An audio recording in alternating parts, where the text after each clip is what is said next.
We are so delighted to welcome Miss Kaori Mizukoshi. Hi everyone, I am Kaori Mizukoshi. I'm from Japan and now study remotely in the doctoral course in Teachers College in New York.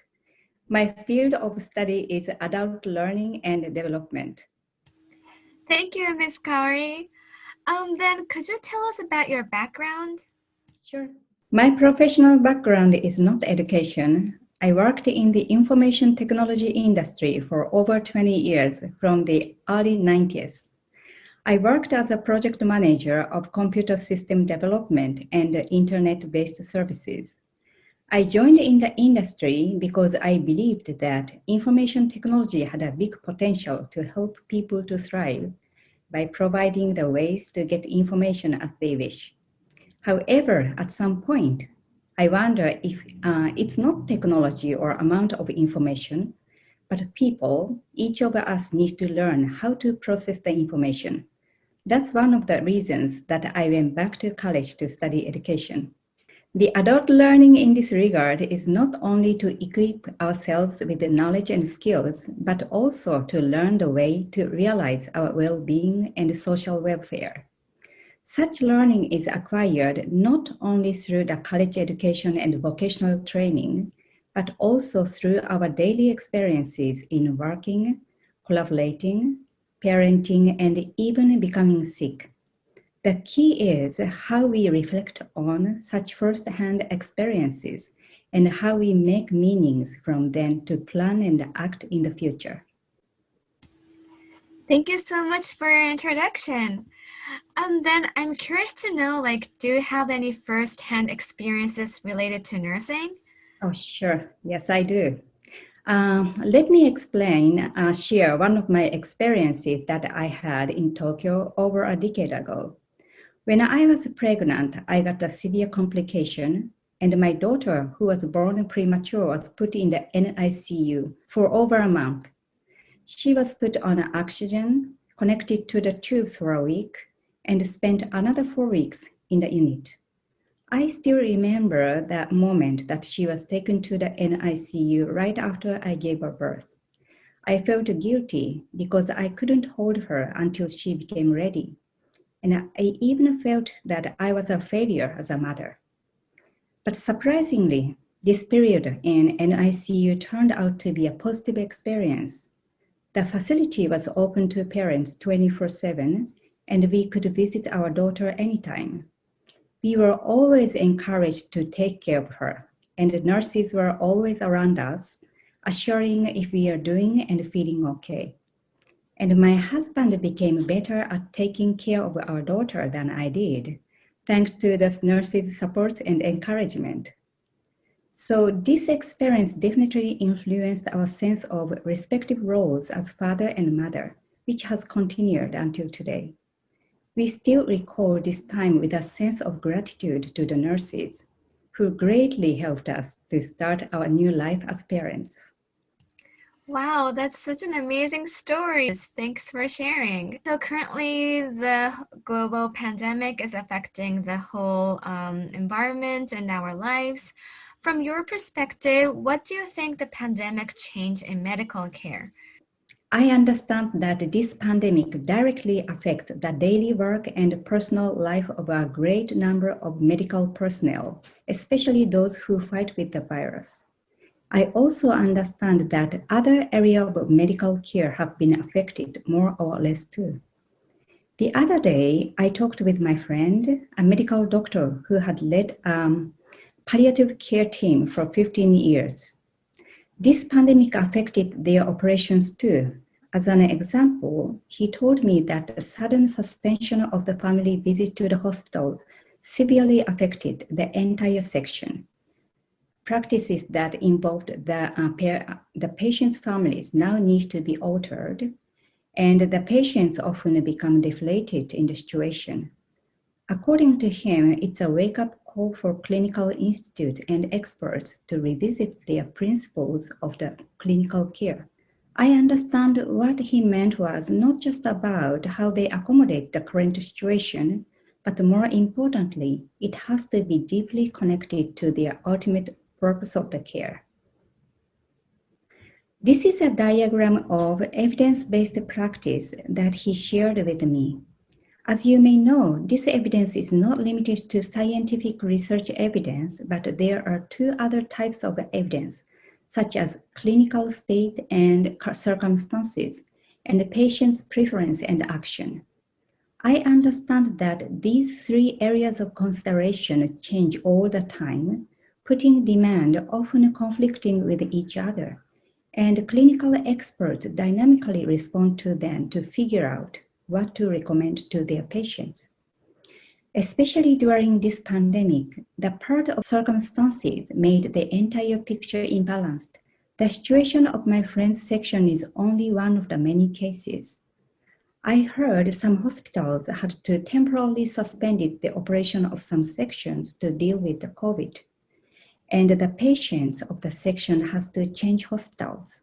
In these circumstances, dynamic and creative decision making, as well as actions beyond existing roles, should be required more than ever.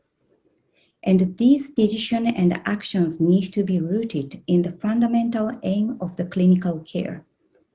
In other words, once the fundamental aim is revisited and clearly shared, it should be easier to decide and act dynamically. So based on your introduction, I've heard that you're in the major of adult learning. How do you think that adult learning theories can inform in this situation? Sure. I find this situation speaks to the domain of adult learning in many ways. And today, I like to introduce one theory that may inform us how to seek new possibilities in the situation. It is Jack Mezirow's transformative learning theory. According to Mezirow, one's learning process is initiated by experiencing life-shaking events, which is called a disorienting dilemma. This dilemma is some situations where you cannot apply your existing strategy or discontinuation of your ordinary life triggered by unfortunate events like losing jobs, getting divorced, and becoming sick. This pandemic is a global scale disorienting dilemma that we collectively, but still individually experience. Mezirow regarded this painful dilemma as a catalyst for transformation in your perspective to the taken for granted world. And this point resonates with my friend's statement that the pandemic is a wake-up call for the medical experts to reconsider the purpose of the care.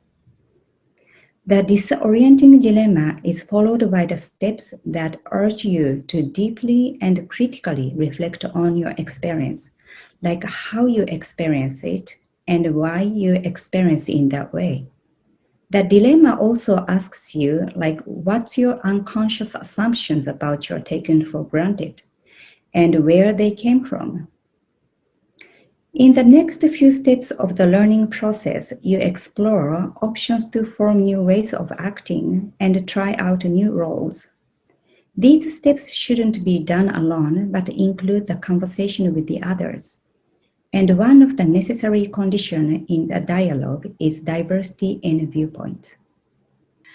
And then, can you elaborate a bit about the role of nurses in this dialogue? Sure. Before going to this point, let me share with you the way to see nurses here. In Japanese, nurses are called kangoshi. My friend doctor told me that the meaning of this noun beautifully tells us who nurses are. You can see these three kanji characters that respectively represent certain meanings. Kan means to watch and care, and this character consists of hands and eyes. The second character, go, means to protect like a guardian does. Therefore, kangoshi means a person who has a role to watch people with hands and eyes and protect them as a guardian. And that's the care my family received from the nurses when our daughter was born. And like I explained earlier, the dialogue to find new possibilities need diversity. And within the community of the clinical experts, nurses take an important role as much as doctors. because they are the ones who closely take care of patients and therefore who can deliver the patient's voice. That is one of the three domains of the evidence. In order to equally participate in the dialogue, you may find many challenges, such as set expectations to nurses and institutional and cultural power differences. Nurses should be empowered, leadership education should be provided, and institutions should be changed. In any case, I like to emphasize the importance of critical reflection on your own unconscious assumptions about your roles, abilities, and even limitations. This critical reflection is the key for you to gain a new perspective on the clinical care and your role in it. I believe that each one's internal change in this way is as important as, or more important than, the change in the environment. Thank you so much for raising up the point of the power of dialogue and how nurses perceive their roles with it. Finally, could you give us a message to nursing students and nurses who will become future leaders in the society? Sure. As of today, it's February in 2021. We are still in the middle of pandemic. And this is probably the first time since the World War II that people all over the world feel our life at risk more than ever and a strong sense of isolation. But this is also a good time for many of us, including me, to rethink about the meaning of life. And Mezirow's transformative learning theory focuses on an individual learning process, but it doesn't mean that he didn't envision the collective transformation. In this regard, you shouldn't be alone in this process, but you take an important role as nurses and as kangoshi in the change in the wider community where people seek the way to live a fulfilling life. Thank you very much for listening, and thank you for all of your efforts and dedication to the medical care.